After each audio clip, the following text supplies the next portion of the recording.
সবাইকে স্বাগত জানাচ্ছি। আমি ফিরোজ তোহা। শুরুতেই সংবাদ শিরোনাম জানিয়ে দেব এই মুহূর্তে হাতে পাওয়া সর্বশেষ গুরুত্বপূর্ণ আপডেট বাংলা সংবাদ। শুরুতেই থাকছে বাংলাদেশ পুলিশের চট্টগ্রাম রেঞ্জের অতিরিক্ত ডিআইজি মশিউর রহমানকে গ্রেপ্তার করেছে গোয়েন্দা পুলিশ।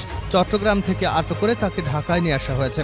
বৃহস্পতিবার রাতে মশিউরকে চট্টগ্রাম থেকে আটক করা হয়। ডিবি হেফাজতে নেওয়ার পর তাকে গ্রেপ্তার দেখানো হয়েছে। এবারে জানাবো দেশ ছেড়েছেন সাবেক সেনাপ্রধান জেনারেল আজিজ চৌধুরী হাসান সরোয়ার্দির প্রতিবেদন। সেনা কর্মকর্তা লেফটেন্যান্ট জেনারেল অবসরপ্রাপ্ত চৌধুরী হাসান সরোয়ার্দি জেনারেল আজিজ সম্পর্কে গুরুত্বপূর্ণ বার্তা দিয়েছেন। তিনি বলেন, আমার জানা মতে আগস্টের মাঝামাঝিতে জেনারেল আজিজকে বিমানে করে দেশের বাইরে পাঠিয়ে দেওয়া হয়েছে। তাকে পালাতে সাহায্য করা হয়েছে। এই দেশে ছাত্র জনতার আন্দোলনের মুখে একজন স্বৈরশাসক দেশ থেকে পালিয়েছেন। এছাড়া এখনো বেশি কিছু হয়নি। তিনি বলেন, জেনারেল আজিজ স্বৈরাচারী শেখ হাসিনার সৃষ্ট এক দানব। তাকে আমি মানুষ মনে করি না। সেনাবাহিনী তার কর্মকাণ্ডে বিব্রত, তার ভাইরাও দানব। সন্ত্রাসী ভাইদের স্বার্থ রক্ষায় জেনারেল আজিজ যা করেছেন তা অকল্পনীয়। তিনি কিভাবে দেশ ছেড়ে পালানোর সুযোগ পেলেন, এই প্রশ্নের জবাব পাওয়া দরকার। জানাবো দলে শৃঙ্খলা রোধে স্মার্ট অ্যাকশনে তারেক রহমান। শেখ হাসিনার সরকারের পতন ঘটাতে দীর্ঘ ১.৫ দশক ধরে রাজপথে সোচ্চার ছিল বিএনপি। সেই আন্দোলনের নেতৃত্বে ছিলেন দলের চেয়ারপারসন খালেদা জিয়া এবং ভারপ্রাপ্ত চেয়ারম্যান তারেক রহমান। আন্দোলন সংগ্রামে নানা ধাপ পেরিয়ে গত জুলাই অগাস্টে ছাত্র জনতার সফল অভ্যুত্থানের মধ্য দিয়ে ৫ আগস্ট পদত্যাগ করে ভারতে পালিয়েছেন শেখ হাসিনা। আওয়ামী লীগ সহ অনেকের আশঙ্কা ছিল শেখ হাসিনার পদত্যাগের পর দেশে চরম নৈরাজ্যকর পরিস্থিতি সৃষ্টি হবে। কেউ কেউ ধারণা করেছিল চাঁদাবাজি এবং প্রতিশোধমূলক হিংস্রতায় মেতে উঠবে বিএনপি। কিন্তু তারেক রহমানের স্মার্ট নেতৃত্বের কারণে সেরকম কোনো ঘটনাই ঘটেনি। এবারে থাকছে খাগড়াছড়িতে সংঘর্ষ, নিহত ৩, গুলিবিদ্ধ ৪। খাগড়াছড়ির দীঘিনালা সদর উপজেলায় পাহাড়ি এবং বাঙালিদের মধ্যে সংঘর্ষে ৩ জন নিহত হয়েছেন।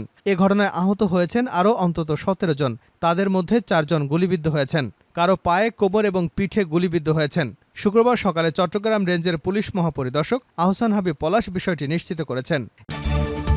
এদিকে সমন্বয়ক পরিচয়ে ছাত্রলীগ কর্মী, ছাত্রদল নেতা এবং জামায়াতের সাবেক আমিরের ছেলের চাঁদাবাজি। সিলেটের কোম্পানিগঞ্জের ছাত্র আন্দোলনের সমন্বয়ক পরিচয়ে গভীর রাতে বালু ও পাথর বহনকারীদের কাছ থেকে চাঁদা দাবি করার অভিযোগে ৯ জনকে আটক করে পুলিশে দিয়েছেন স্থানীয়রা। বুধবার দিবাগত রাত ২টার দিকে উপজেলার দয়ারবাজার এলাকায় ঘটনা ঘটে। এ ঘটনায় ১১ জনকে আসামি করে থানায় মামলা দায়ের করা হয়েছে। এবং সর্বশেষ জানাবো আন্তর্জাতিক সংবাদ। লেবানন থেকে ইসরায়েলের ১৭ হামলা। চরম মাত্রায় পৌঁছেছে লেবানন ইসরায়েল উত্তেজনা। লেবাননের প্রতিরোধ যোদ্ধাদের পেজার এবং ওয়াকি-টকি বিস্ফোরণকে কেন্দ্র করে এই উত্তেজনা চরম আকার ধারণ করেছে। উত্তেজনার মধ্যে ইসরায়েলের ১৭টি হামলা চালিয়েছে লেবানন। শুক্রবার কাতার ভিত্তিক সংবাদ মাধ্যম আল জাজিরা এক প্রতিবেদনে এ তথ্য জানিয়েছে। এতে আরও বলা হয়েছে, ইসরায়েলের উত্তরাঞ্চলের সীমান্তবর্তী এলাকায় লেবাননের প্রতিরোধ যোদ্ধারা অন্তত ১৭টি হামলা চালিয়েছে। সামরিক অবস্থানকে কেন্দ্র করে এই হামলা চালানো হয়েছে। এতক্ষণ শিরোনাম শুনছিলেন, এবার বিস্তারিত। প্রিয় দর্শক, আপনি যদি এই চ্যানেলে নতুন হয়ে থাকেন, ভিডিওটি দেখতে দেখতে চ্যানেলটি সাবস্ক্রাইব করে আমাদের সঙ্গে থাকুন। আর এই ভিডিও সম্পর্কে আপনি আপনার মূল্যবান মতামতটি কমেন্ট বক্সে জানিয়ে দিন। আর হ্যাঁ প্রিয় দর্শক, জানিয়ে দিন ভিডিওটি কোথা থেকে দেখছেন। পুলিশের অতিরিক্ত ডিআইজি মশিউর রহমান গ্রেপ্তার। বাংলাদেশ পুলিশের চট্টগ্রাম রেঞ্জের অতিরিক্ত ডিআইজি মশিউর রহমানকে গ্রেপ্তার করেছে গোয়েন্দা পুলিশ। চট্টগ্রাম থেকে আটক করে তাকে ঢাকায় নিয়ে আসা হয়েছে। গতকাল বৃহস্পতিবার রাতে মশিউরকে চট্টগ্রাম থেকে আটক করা হয়েছে। ডিবি হেফাজতে নেওয়ার পর তাকে গ্রেপ্তার দেখানো হয়েছে। ঢাকা মহানগর গোয়েন্দা পুলিশের অতিরিক্ত কমিশনার রেজাউল করিম মল্লিক তাকে গ্রেপ্তারের তথ্য নিশ্চিত করেছেন। তবে তাকে কোন মামলায় গ্রেপ্তার দেখানো হয়েছে সে বিষয়টি জানতে পারেননি তিনি।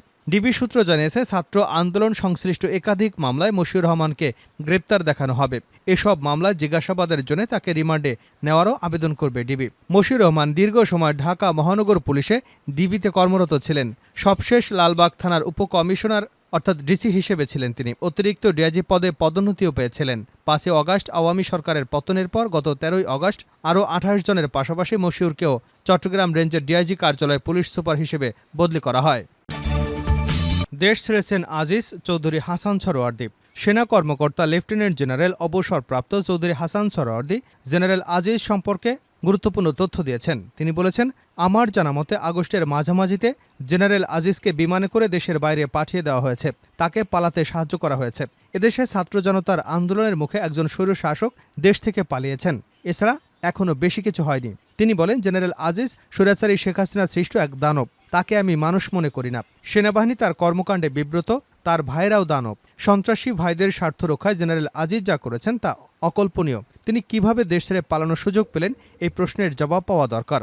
উল্লেখ্য, জেনারেল আজিজ আহমেদ সেনাপ্রধান থাকাকালে 2019 সালে চৌধুরী হাসান সোহরাওয়ার্দী নানা ধরনের হয়রানির শিকার হন বলে অভিযোগ রয়েছে। 2019 সালে তাকে সেনানিবাসে অবাঞ্ছিত ঘোষণা করা হয়। তার ব্যক্তিগত জীবনে প্রশ্ন তুলে আন্তঃবাহিনী জনসংযোগ পরিদপ্তরের মাধ্যমে বিজ্ঞপ্তি প্রচার করা হয়। চৌধুরী হাসান সোহরাওয়ার্দীর অভিযোগ, ব্যক্তিগত বিদ্বেষ থেকেই জেনারেল আজিজ এটা করেছিলেন। দলে বিশৃঙ্খলা রোধে স্মার্ট অ্যাকশনে তারেক রহমান। শেখ হাসিনার সরকারের পতন ঘটাতে দীর্ঘ 1.5 দশক ধরে রাজপথে সোচ্চার ছিল বিএনপি। সেই আন্দোলনে নেতৃত্বে ছিলেন দলের চেয়ারপারসন খালেদা জিয়া এবং ভারপ্রাপ্ত চেয়ারম্যান তারেক রহমান। আন্দোলন সংগ্রামে নানা ধাপ পেরিয়ে গত জুলাই অগাস্টে ছাত্র জনতার সফল অভ্যুত্থানের মধ্য দিয়ে 5 আগস্ট পদত্যাগ করে ভারতে পালিয়ে যান শেখ হাসিনা। আওয়ামী লীগ সহ অনেকেরই আশঙ্কা ছিল শেখ হাসিনা পদত্যাগের পর দেশে চরম নৈরাজ্যকর পরিস্থিতি সৃষ্টি হবে। কেউ কেউ ধারণা করেছিল দখল, চাঁদাবাজি, প্রতিশোধমূলক হিংস্রতায় মেতে উঠবেন বিএনপি নেতাকর্মীরা। তবে হাইকমান্ডের কঠোর অবস্থানের কারণে ব্যাপক মাত্রার বিশৃঙ্খল পরিস্থিতি সৃষ্টি হয়নি। তারপরও বিএনপি এবং অঙ্গ সংগঠনগুলোর নাম ভাঙিয়ে কেউ কেউ নেতিবাচক কর্মকাণ্ডে জড়িয়েছেন। তবে যার বা যাদের বিরুদ্ধে শৃঙ্খলা ভঙ্গের অভিযোগ পাওয়া যাচ্ছে, দখলদারিত্বে জড়িত থাকা ন্যূনতম সম্পৃক্ততা পেয়েছেন, তাদের ব্যাপারে তাৎক্ষণিক শাস্তিমূলক কঠোর ব্যবস্থা নিয়েছেন দলের ভারপ্রাপ্ত চেয়ারম্যান তারেক রহমান। এরই মধ্যে 2 শতাধিক নেতাকর্মীকে বহিষ্কার করা হয়েছে। দুষ্কৃতকারীদের আইনের হাতে সুপর্দ করার আহ্বান জানিয়ে অঘোষিতভাবে সারা দেশে দলের ভেতরে শুদ্ধি অভিযান শুরু করেছে তারেক রহমান। প্রতিদিনের বক্তব্যে নতুনত্ব, একের পর এক বাস্তবমুখী সাংগঠনিক সিদ্ধান্ত নিচ্ছেন তিনি। আগামী সপ্তাহে 3 জেলায় সমাবেশে বক্তব্য দেবেন তারেক রহমান। তার এসব পদক্ষেপ অন্তর্বর্তী সরকারের জন্য সহায়ক বলে দলটির নেতাকর্মীরা মনে করছেন। বিশ্লেষকরা বলছেন, দীর্ঘ 17 বছর ধরে নির্যাতন নিপীড়নের শিকার বিএনপি নেতাকর্মীদের মধ্যে আওয়ামী লীগের বিরুদ্ধে চরম ক্ষোভ বিরাজ করছিল। শেখ হাসিনার পতনের পর তাদের সেই ক্ষোভের চরম বহিঃপ্রকাশ ঘটতে পারত, কিন্তু তারেক রহমানের কঠোর নির্দেশনা, দূরদর্শী নেতৃত্ব এবং প্রতিহিংসার পরিবর্তে সহনশীল রাজনৈতিক কারণে বিএনপির সর্বস্তরের নেতাকর্মীরা ধৈর্য ধারণ করেন। একই সঙ্গে দেশজুড়ে শান্তি শৃঙ্খলা বজায় রাখতে বিভিন্ন কর্মকাণ্ড পরিচালনা করেন। বিশেষ করে খালেদা জিয়া এবং তারেক রহমানের নির্দেশে আইন শৃঙ্খলা বাহিনী শূন্য দেশে পাড়া মহল্লায় পাহারা দিয়েছে বিএনপি নেতাকর্মীরা। তারেক রহমানের সেই ভূমিকা সাধারণ মানুষের মধ্যে প্রশংসা কুড়িয়েছে। দলীয় নেতাকর্মীদের পাশাপাশি সাধারণ মানুষকেও তারেক রহমান এসব পদক্ষেপকে স্মার্ট অ্যাকশন বলে মনে করছেন। তার প্রতিটি অ্যাকশন যেন স্মার্ট এবং সময় উপযোগী। এক কথায় বিএনপিকে তিনি জনমানুষের দলে পরিণত করেছেন। তার বিভিন্ন সিদ্ধান্তকে স্বাগত জানিয়ে অনেকেই সামাজিক যোগাযোগ মাধ্যম ফেসবুকে বিভিন্ন মন্তব্য শেয়ার করেছেন। বিএনপি নেতাকর্মীরা মনে করছেন, তারেক রহমানের এসব পদক্ষেপ ও নেতৃত্বের দক্ষতা যেন তার পিতা শহীদ প্রেসিডেন্ট জিয়াউর রহমানের প্রতিচ্ছবি। খাগড়াছড়িতে সংঘর্ষে নিহত 3, গুলিবিদ্ধ 4। খাগড়াছড়ির দীঘিনালা সদর উপজেলায় পাহাড়ি ও বাঙালিদের মধ্যে সংঘর্ষে 3 জন নিহত হয়েছেন। এ ঘটনায় আহত হয়েছে আরও অন্তত 17 জন। তাদের মধ্যে 4 জন গুলিবিদ্ধ হয়েছেন। নিহতরা হলেন ধনঞ্জয় চাকমা, রুবেল ত্রিপুরা ও জুনান চাকমা। গুলিবিদ্ধ 4 জন চট্টগ্রাম মেডিকেল কলেজ হাসপাতালে চিকিৎসাধীন রয়েছেন। তাদের পায়ে ও কোমরে এবং পেটে গুলি লেগেছে।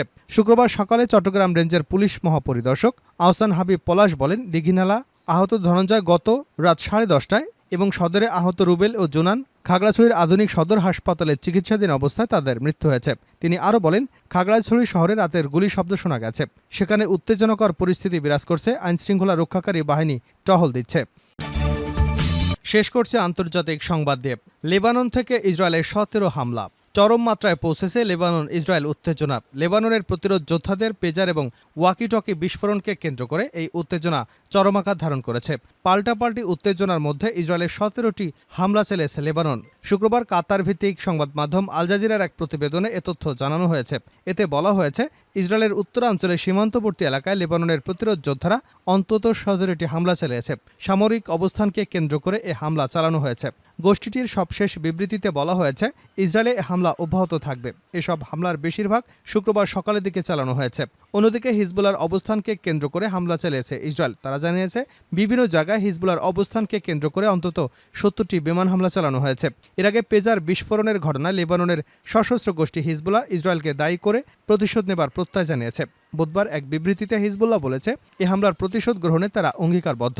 বিবৃতিতে হিজবুল্লাহ বলছে, অন্যান্য দিনের মতো গাজার জনগণ এবং তাদের প্রতিরোধের প্রতি সমর্থন জানিয়ে অভিযান চালিয়ে যাবে। তবে মঙ্গলবারের হত্যাকাণ্ডের জন্য অপরাধী শত্রু কঠোর শাস্তির অপেক্ষায় আছে। চলমান প্রতিরোধ হামলা থেকে পৃথক একটি প্রতিশোধের পথ তৈরি করছে শত্রুরা। এদিকে তুরস্কের প্রেসিডেন্ট রিসেপ তাইপ এরদোগানের কাছ থেকেও কঠোর বার্তা এসেছে। লেবাননের প্রধানমন্ত্রী নাজিব মিকাতের সঙ্গে ফোন আলাপে এরদোয়ান বলেন, আঞ্চলিক সংঘাত ছড়িয়ে দেওয়ার ইসরায়েলি চেষ্টা অত্যন্ত বিপজ্জনক। ফোন আলাপে পেজার হামলায় এরদোয়ান দুঃখ প্রকাশ করেছেন এবং যারা প্রাণ হারিয়েছেন তাদের জন্য প্রার্থনা করেছেন।